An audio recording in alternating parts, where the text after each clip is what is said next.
നമസ്കാരം. ഇന്ന് വിഷുവാണ്. കേരളത്തിലെ ജനങ്ങളാകെ ഇന്നങ്ങനെ ഐശ്വര്യത്തിൻ്റെയും സമ്പൽ സമൃദ്ധിയുടെയും വിഷു ആഘോഷിക്കുകയാണ്. ഇതിനൊപ്പം ഈ വിഷുവിൻ്റെ വിശേഷങ്ങളും അതോടൊപ്പം തന്നെ ഒരു വിഷു പാട്ടിൻ്റെ വിശേഷങ്ങളുമായി ഇന്ന് നമുക്കൊപ്പം രണ്ട് അതിഥികൾ ചേരുന്നുണ്ട്. ആദ്യ നായർ, അതോടൊപ്പം തന്നെ ഗോപരാജ് മാധവൻ.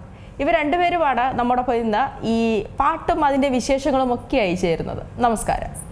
നമസ്കാരം. ഹാപ്പി വിഷു. ഹാപ്പി വിഷു. എല്ലാവർക്കും ഹാപ്പി വിഷു. ഞാൻ ആദ്യം തന്നെ ഒരു വിഷു പാട്ടിൻ്റെ വിശേഷങ്ങളാണ് നിങ്ങളോട് ചോദിക്കുന്നത്. ഞാനൊരു പാട്ട് കേൾക്കുകയാണ്. ഭയങ്കര മനോഹരമായിട്ട് അത് മോള് പാടിയിരിക്കുന്നതാണെങ്കിലും ശരി, അതുപോലെ അത് കമ്പോസ് ചെയ്തിട്ടുള്ളതാണെങ്കിലും ശരി, ഭയങ്കര മനോഹരമായൊരു പാട്ട്. എങ്ങനെയാണ് ആ ഒരു ഗാനത്തിലേക്ക് എത്തുന്നത്? ആദ്യം ആരെന്നാണ് ഞാൻ തുടങ്ങേണ്ടത്? ഇപ്പോൾ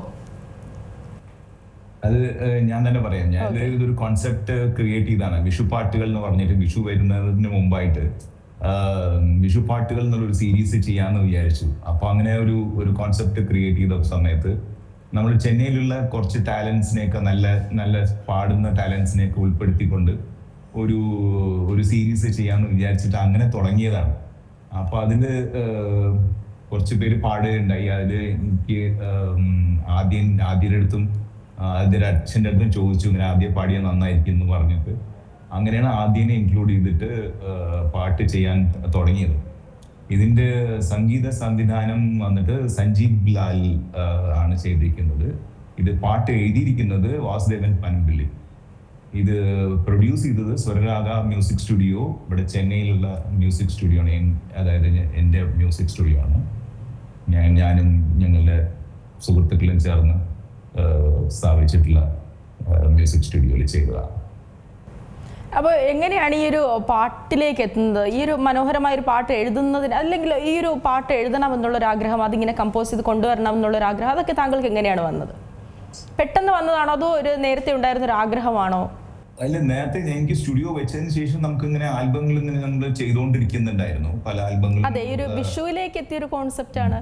അതെ, വിഷു വന്ന സമയത്ത് വിഷുവും കണ്ണൻ, ശ്രീകൃഷ്ണൻ, ഗുരുവായൂരപ്പൻ എന്നുള്ള ഒരു കോൺസെപ്റ്റില് വിഷു, മേടമാസപ്പുലരി, അങ്ങനെ ഒരു തോട്ട് മനസ്സിൽ കൊണ്ടുവന്ന് അത് നമ്മൾ ലിറിസിസ്റ്റ് വാസുദേവൻ പനമ്പിള്ളിയായിട്ട് സംസാരിക്കുകയും നമുക്കൊരു കുറച്ച് പാട്ട് എഴുതി തന്നു. അതിന്ന് സെലക്ട് ചെയ്തിട്ടുള്ള കുറെ പാട്ടുകളാണ് ഇതിനെ യൂസ് ചെയ്തത്. പിന്നെ സുരേഷ് കുമാർ എരികണ്ടത്ത് എന്ന് പറഞ്ഞിട്ട് അവരും ഒരു പാട്ട് ഈ ആൽബത്തിന് വേണ്ടിയിട്ട് എഴുതിയിട്ടുണ്ട്. അപ്പൊ അങ്ങനെ പാട്ടുകൾ കണ്ടാൽ തന്നെ, പാട്ടുകളുടെ വരി കണ്ടാൽ തന്നെ നമുക്ക് ട്യൂണ് വരും എന്ന് പറയില്ലേ, അങ്ങനെയുള്ള ഒരു ക്രിയേറ്റീവ് ഇതായിരുന്നു, പാട്ടുകളായിരുന്നു വാസുദേവൻ പനമ്പിള്ളിയുടെ വരികൾ ഉണ്ടായിരുന്നു.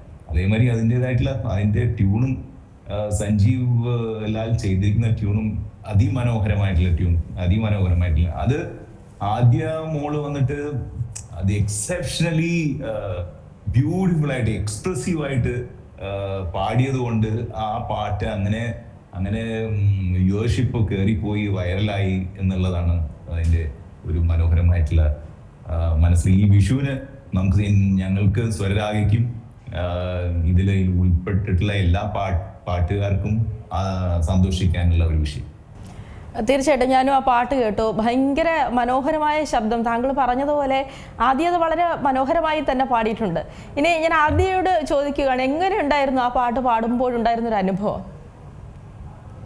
ആക്ച്വലി എനിക്ക് എൻ്റെ ചൈൽഡ്ഹുഡ് തൊട്ട് കൃഷ്ണന്റെ ഒരു പാട്ട് പാടണം എന്നുള്ളത് എൻ്റെ ഒരു വലിയ ആഗ്രഹമായിരുന്നു. അത് ഭഗവാൻ തന്നെ എനിക്ക് സാധിച്ചു തന്നു. So I am very happy and thank you so much Goparaj uncle for giving me this wonderful opportunity. പിന്നെ അവരെനിക്ക് ആദ്യം ഈ സോങ് പ്രാക്ടീസ് ചെയ്യാൻ വേണ്ടി അവരെനിക്ക് ട്രാക്ക് അയച്ചു തന്നു. അപ്പോൾ ഞാൻ പ്രാക്ടീസ് ചെയ്തു. എൻ്റെ ഫുൾ എഫേർട്ട് ഇട്ടിട്ടാണ് ഞാൻ ഈ പാട്ട് പ്രാക്ടീസ് ചെയ്തത്. കിട്ടിയ ഒരു കൃഷ്ണന്റെ സോങ് ആണ്. സോ എൻ്റെ മാക്സിമം എഫേർട്ട്, എനിക്ക് പറ്റുന്നത്ര എഫേർട്ട് ഇട്ടിട്ടാണ് ഞാൻ ഈ പാട്ട് പഠിച്ചത്. പിന്നെ റെക്കോർഡിംഗ് ഒക്കെ കഴിഞ്ഞു, ഫൈനൽ പ്രോഗ്രാമിംഗ് ഒക്കെ ചെയ്തതിന് ശേഷം ഞാൻ ഈ പാട്ട് ഫൈനലി കേട്ട് നോക്കിയപ്പോൾ എനിക്ക് സത്യം പറയാലോ, എനിക്ക് ഒരുപാട് സന്തോഷം വന്നു. എനിക്ക് കണ്ണിൽ നിന്ന് വെള്ളം വന്നു. ബിക്കോസ് എനിക്ക് അത്രയും ഞാൻ ആഗ്രഹിച്ചതാണ് ഇങ്ങനെ ഒരു പാട്ട് പാടണം എന്നുള്ളത്. സോ അതായിരുന്നു എൻ്റെ experience. Such a wonderful experience it was, പറയാതിരിക്കാൻ വയ്യ. തീർച്ചയായിട്ടും ആ ഒരു ആഗ്രഹം സാധിച്ചു, ഒരു കൃഷ്ണന്റെ പാട്ട് പാടണം എന്നുള്ളൊരു ആഗ്രഹം സാധിച്ചു. അപ്പോൾ ഈ പാട്ട് കേട്ടപ്പോൾ ഈ അച്ഛനും അമ്മയും അതോടൊപ്പം തന്നെ ഫ്രണ്ട്സൊക്കെ എന്താണ് പറഞ്ഞത്? അച്ഛനും അമ്മയ്ക്കും ഫ്രണ്ട്സിനും എല്ലാവർക്കും, എൻ്റെ ഫാമിലി മെമ്പേഴ്സിനും എല്ലാവർക്കും ഈ പാട്ട് കേട്ടപ്പോൾ they felt very proud of me and എന്നെ കുറേ കൺഗ്രാജുലേറ്റ് ചെയ്തു. ഇനിയും ഇങ്ങനത്തെ കുറേ ഓപ്പർച്യൂണിറ്റീസ് കിട്ടട്ടെ എന്ന് പറഞ്ഞ് എന്നെ കൺഗ്രാജുലേറ്റ് ചെയ്തു. And thank you so much, എനിക്കിത് പറയാതിരിക്കാൻ വയ്യ. Thank you so much Sanjeev Lal uncle for giving me this beautiful song and Vasudevan Panappally sir, thank you so much. എനിക്ക് ഇത് പറയാതിരിക്കാൻ വയ്യ. ആ പാട്ട് ആക്ച്വലി വന്നിട്ട് ആ പാട്ട് മോൾ അതിനെ ആസ്വദിച്ച് പാടുമ്പോൾ തന്നെ നമുക്ക് മനസ്സിലാവും ആ കുട്ടിയുടെ ഇൻവോൾവ്മെന്റ് നമുക്ക് മനസ്സിലാക്കാൻ പറ്റും. ആദ്യ കുട്ടിയുടെ അത്രയും രസത്തിലായില്ലേ ആ പാടുന്നത്. ആ വിഷ്വൽ നമുക്ക് അവോയ്ഡ് ചെയ്യാനേ പറ്റില്ല, കണ്ണിന്ന് മാറ്റി വെക്കാൻ പറ്റില്ല. അത്രയും നന്നായിട്ടുള്ള ഒരു അനുഭവിച്ച് പാടുന്ന ഒരു ഫീലാണ് നമുക്ക് തിരിച്ചും അത് കണ്ടോണ്ടിരിക്കാൻ തോന്നുന്ന മാതിരിയുള്ള ഒരു പാട്ട്. സാർ എങ്ങനെയാണ് ആദ്യയിലേക്ക് എത്തുന്നത്? എങ്ങനെയാണ് ആദ്യ നമുക്ക് ഇവിടെ ചെന്നൈയില് റെഗുലർ ആയിട്ട് ഇവിടെ നമ്മുടെ അസോസിയേഷനും മലയാളി അസോസിയേഷന് വേണ്ടിയിട്ടും മലയാളി ക്ലബിന് വേണ്ടിയിട്ടും ഒക്കെ പാടുന്ന ഒരു കുട്ടിയാണ്. അപ്പൊ എനിക്ക് I know her for the past 3-4 years ആയിട്ടും എനിക്ക് അറിയാം. ഞങ്ങൾ ഒന്നിച്ച് പാടിയിട്ടുണ്ട് സ്റ്റേജിൽ. ചെറിയ കുട്ടിയാണ്. പിന്നെ ഞങ്ങൾ ഒന്നിച്ച് പാട്ട് പഠിച്ചിട്ടുണ്ട്. ഒരേ മാമിൻ്റെ അടുത്ത് പാട്ട് പഠിച്ചിട്ടുണ്ട്. അങ്ങനെയുള്ള അറിവാണ് എനിക്ക് ആദ്യയുടെ അച്ഛനായിട്ടുള്ള അറിവാണ്. അപ്പൊ ആദ്യമേ ഒരു ആത്മവിശ്വാസം ഉണ്ടായിരുന്നു ആദ്യയിലല്ലേ? പിന്നെ തീർച്ചയായിട്ടും അതൊരു പ്രോഡിജി ടാലന്റ് ആണ് ആദ്യ. ശരിക്കും നോക്കുകയാണെങ്കിൽ she's such a wonderful talent. സമ്മതിച്ചേ പറ്റുള്ളൂ അത് അത്രയും. And she can go at many heights. അങ്ങനെയുള്ള ഒരു ടാലന്റാ. തീർച്ചയായിട്ടും ഈ വാക്കുകൾ കേൾക്കുമ്പോൾ ആദ്യം എന്തായാലും സന്തോഷമാവുന്നുണ്ട്. അത് ആ മുഖത്തെ എക്സ്പ്രഷൻ തന്നെ മനസ്സിലാവുന്നുണ്ട്. ആദ്യം ഇതിനു മുൻപ് പാടിയിട്ടുള്ള പാട്ടുകൾ ഏതൊക്കെയാണ്? എങ്ങനെയാണ് ഈ ഒരു പാട്ട് എന്നൊരു പാഷനിലേക്ക് എത്തുന്നത്? സോ അങ്കിളിനെ ഞാൻ കാണാൻ തുടങ്ങിയിട്ട് ഇപ്പോൾ അങ്കിള് പറഞ്ഞ പോലെ തന്നെ ചെറുപ്പം മുതലേ ഞാൻ കാണാൻ തുടങ്ങിയിട്ടുണ്ട് അങ്കിളിനെ. സോ ഞാൻ ക്ലാസിക്കൽ മ്യൂസിക് പഠിച്ചുകൊണ്ടിരിക്കുന്ന ഡോക്ടർ ശ്യാമള വിനിൽകുമാർ മാമിൻ്റെ അടുത്താണ്. സോ ശ്യാമള മാമിൻ്റെ അടുത്ത് തന്നെയാണ് അങ്കിളും പഠിക്കുന്നത്. സോ അവിടെ വെച്ച് കണ്ട പരിചയമാണ് അങ്കിളിനെ. പിന്നെ നമ്മുടെ ചെന്നൈത്തെ Malayali club, Malayali associations programs ഒക്കെ വരുമ്പോൾ ഞാൻ അങ്കിളുടെ കൂടെ കുറേ ഡ്യുവറ്റ് സോങ്സ് പാടിയിട്ടുണ്ട്. അത് പണ്ട് പാടിയതാണ്, ഇപ്പോഴും പാടിക്കൊണ്ടിരിക്കുന്നു. പിന്നെ റിയാലിറ്റി ഷോസ് അങ്ങനത്തെ പ്രോഗ്രാംസ് ഒക്കെ വരുമ്പോൾ അങ്കിൾ എന്നെ കുറെ സപ്പോർട്ട് ചെയ്തിട്ടുണ്ട്. ഇതിനു മുൻപ് ആദ്യം ഏതൊക്കെ റിയാലിറ്റി ഷോസിലാണ് പങ്കെടുത്തിട്ടുള്ളത്? ഞാൻ flowers top singer, flowers TV നടത്തിയ ഫ്ലവേഴ്സ് ടോപ്പ് സിംഗർ എന്ന റിയാലിറ്റി ഷോയിൽ ഞാൻ പങ്കെടുത്തിട്ടുണ്ട്.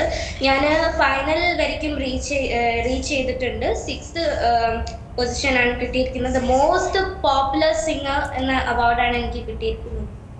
പിന്നെ ഞാൻ വിജയ് TV സൂപ്പർ സിംഗർ എന്ന റിയാലിറ്റി ഷോയില് 10th ജൂനിയർ സീസണിൽ ഞാൻ പാടിയിട്ടുണ്ട്.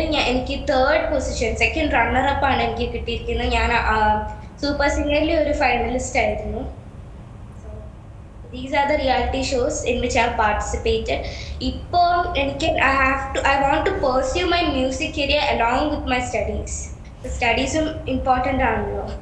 തീർച്ചയായിട്ടും. ആദ്യം ആരാണ് ഈ ഒരു പാട്ട് അല്ലെങ്കിൽ ഈ ഒരു ഗാനം പാടുന്നതിനൊരു കഴിവുണ്ടെന്ന് തിരിച്ചറിയുന്നത്? അങ്ങനെ ആരാണ് ഏറ്റവും കൂടുതൽ ആദ്യമായിട്ട് സപ്പോർട്ട് ചെയ്യുന്നത്? ആക്ച്വലി എൻ്റെ അച്ഛൻ്റെ സൈഡിലുള്ള എല്ലാവരും പാടും.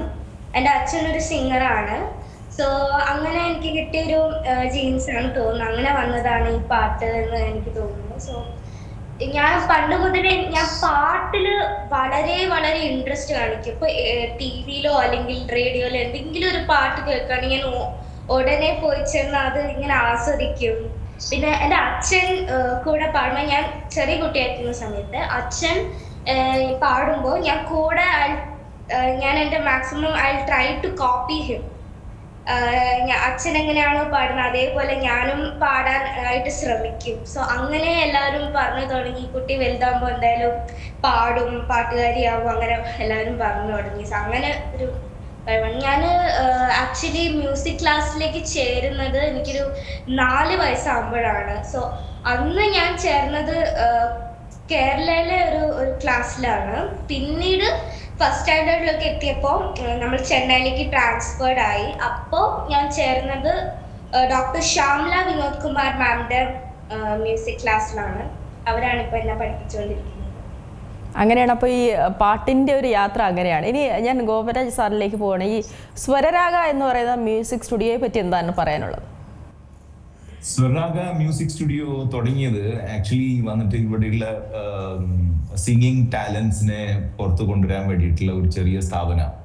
അവിടെ ഞാൻ ഹലോ FM വർക്ക് ചെയ്ത് കഴിഞ്ഞിട്ട് ഞാൻ റിട്ടയർ ആയിട്ട് ഇരിക്കുമ്പോഴാണ് എനിക്ക് ഇങ്ങനെ ഒരു തോട്ടും പിന്നെ ഫ്രണ്ട്സുമായിട്ട് ഡിസ്കസ് ചെയ്തിട്ട് ഇത് തുടങ്ങിയപ്പോൾ പിന്നെ സൗണ്ട് എഞ്ചിനീയേഴ്സിനെയൊക്കെ വെച്ച് നമ്മൾ അതിൻ്റെതായിട്ടുള്ള പണികൾ തുടങ്ങിക്കഴിഞ്ഞപ്പോൾ ആണ് ഐഡിയാസ് ഇങ്ങനെ ഓരോരോ ഐഡിയാസ് വന്നു തുടങ്ങിയത്. പിന്നെ മെയിനായിട്ട് ഇത് തുടങ്ങാനുള്ള കാരണം നിറയെ ലിറിസിസ്റ്റും സിംഗേഴ്സും വന്നിട്ട് അവർക്ക് സിനിമയിൽ ചാൻസ് കിട്ടാതെ നല്ല ടാലൻസ് ഒക്കെ ഉണ്ട്, സിനിമയിൽ ചാൻസ് കിട്ടണം അല്ലെങ്കിൽ വേറെ ഏതെങ്കിലും ആൽബത്തിൽ ചാൻസ് കിട്ടണം എന്ന് പറഞ്ഞിട്ട് ഇരിക്കുന്ന നിറയെ ഒത്തിരി പേരുണ്ട്.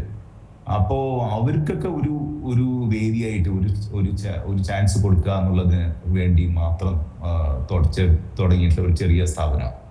അപ്പോൾ അത് സക്സസ് ആയിട്ട് മുന്നോട്ട് കൊണ്ടുപോകാൻ എന്നെ കൊണ്ട് പറ്റുന്നു എന്നുള്ളതിൽ ഞാനും ഭയങ്കര സന്തോഷവാനാണ്.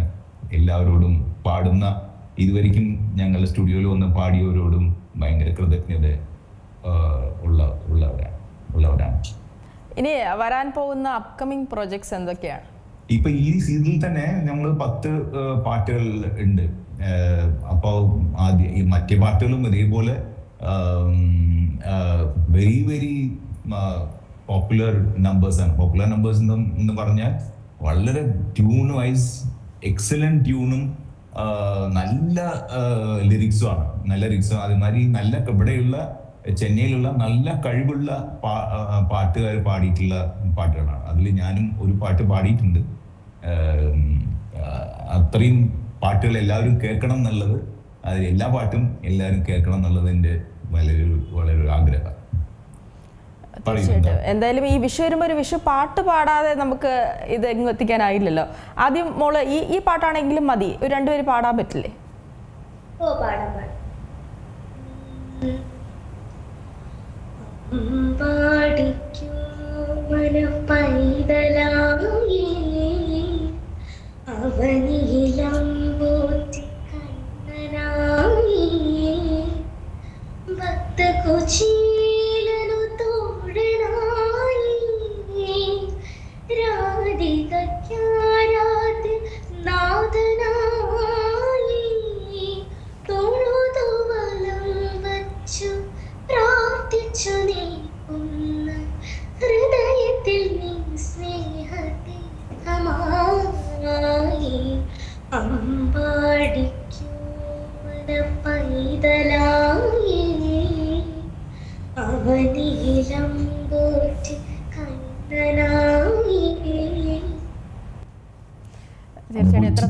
അമ്പൂറ്റിക്കണ എന്നുള്ള ആ ഇതുണ്ടല്ലോ, അത് നല്ല ഒരു ടച്ചിങ് ആയിട്ടുള്ള ഇത് എനിക്ക് ഭയങ്കര ഇഷ്ടമുള്ള ഒരു ഇതാണ്. അതുകൊണ്ട് തന്നെയാണ് അതിന് അമ്പൂറ്റിക്കണ എന്നുള്ള ഹെഡിങ് വെച്ചത്. എത്ര ആസ്വദിച്ചാണ് അത് പാടുന്നത് നമുക്കത് കേൾക്കുമ്പോൾ മനസ്സിലാവുന്നുണ്ട്.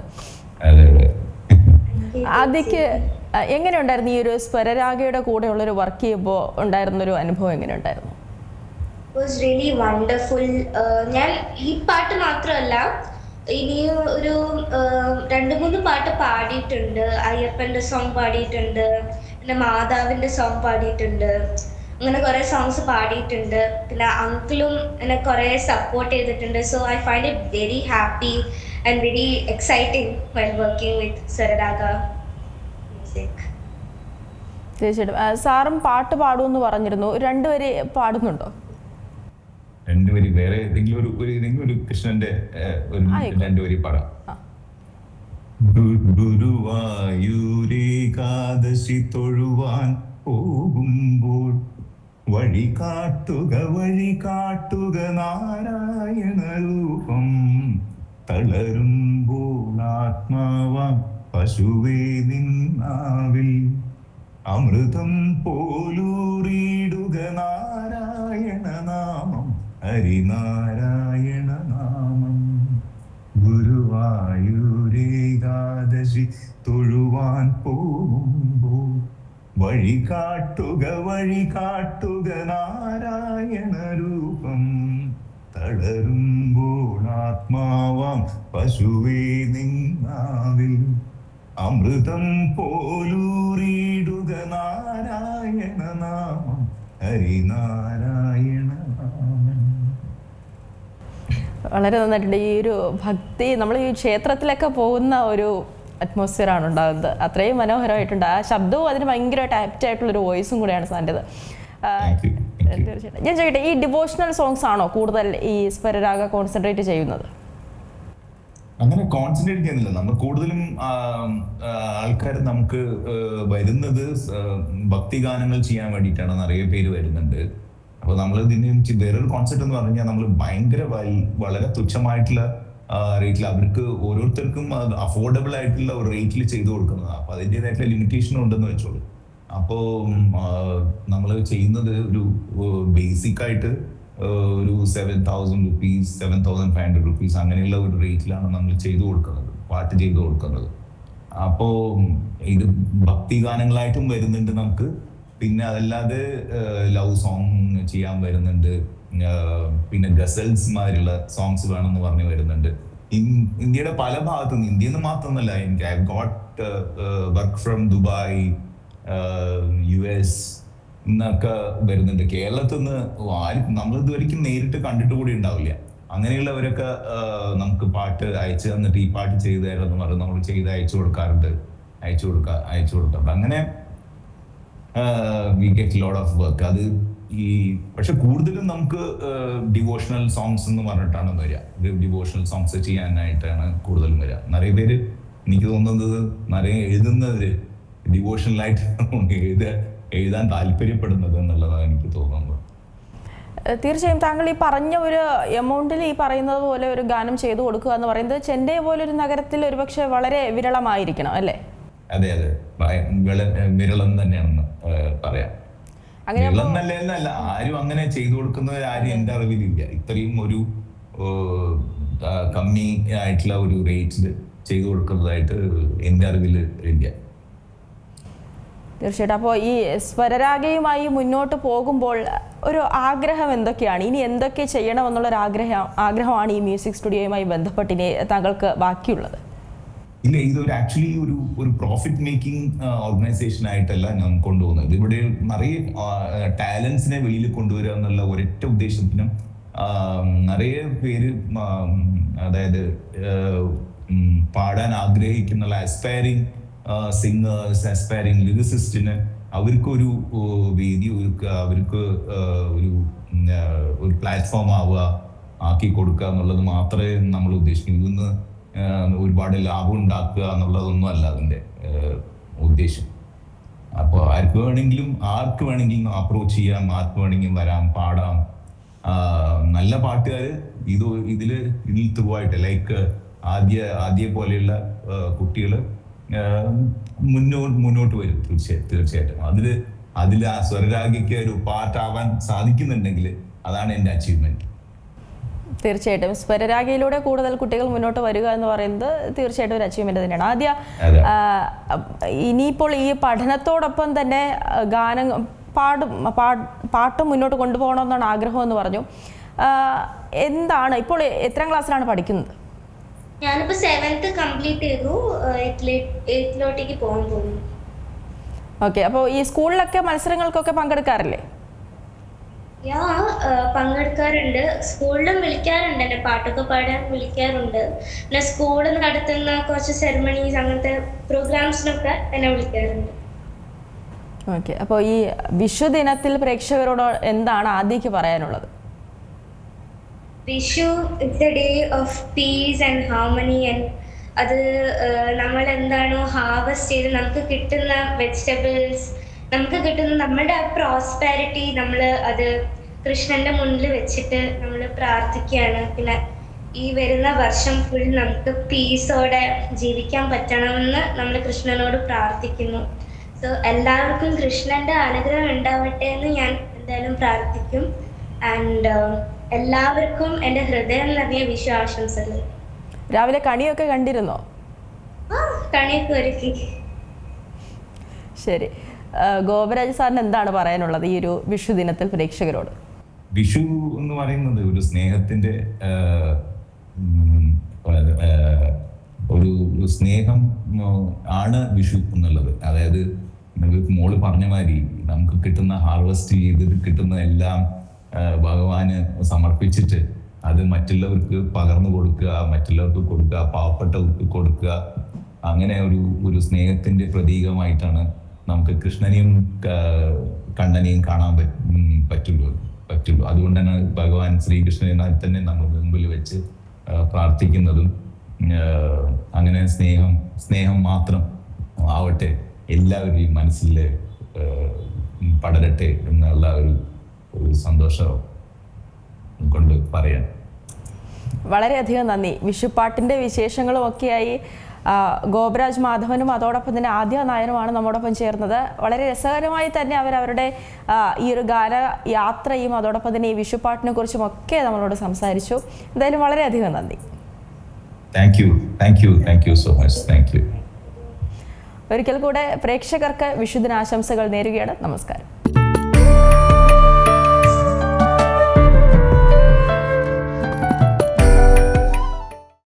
ഏറ്റവും പുതിയ വാർത്തകളും വിശേഷങ്ങളും വിരൽ തുമ്പിലറിയാൻ സീ മലയാളം ന്യൂസ് എല്ലാ ഡിജിറ്റൽ പ്ലാറ്റ്ഫോമുകളിലും ലഭ്യം.